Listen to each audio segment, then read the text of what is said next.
சுகத்தை குறித்து தியானிப்போம் என்று நினைத்தேன். உடல் ஆரோக்கியத்துக்காக ஆசைப்படுகிறோம்.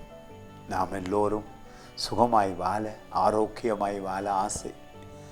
ஆனால் அது வேத வார்த்தையினாலே வருகிறது. மருந்துகள் கூட விலை அதிகம். ஆனால் இயேசு கிறிஸ்துடைய வார்த்தை மருந்தாய் இருக்கிறது. அது மட்டுமல்ல, ஃப்ரீயாக உங்களுக்கு கிடைக்குது.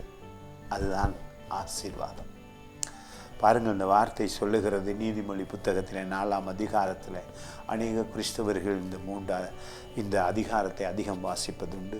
நீங்கள் வாசித்திருப்பீர்கள். மிக அருமையான வசனம், 22வது வசனம்.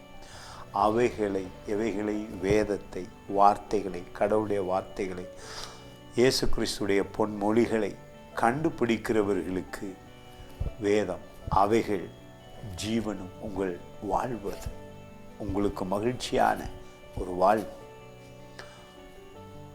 அவைகள் ஜீவனும் அவர்களுடைய உடலுக்கெல்லாம் உங்களுடைய உடல் பாகங்கள் எதுவாக இருந்தாலும், உடலில் எந்த பகுதி வியாதிப்பட்டு இருந்தாலும், சரீரத்தில் எந்த வியாதியை நீங்கள் போராடி ஜெபம் பண்ணி கொண்டு இருக்கலாம். ஆனால் ஜெபத்தை விட வார்த்தையை சொல்லி ஜெபிக்கும் பொழுது, வார்த்தையை விசுவசிக்கும் பொழுது அந்த ஜெபம் அதிசயமாக சுகமாக்கும்.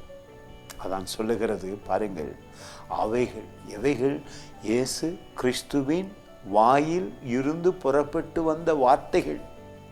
அவருடைய தழும்புகளால் சுகமானீர்கள். அவருடைய வார்த்தை பாருங்கள், உடலுக்கெல்லாம் ஆரோக்கியம்.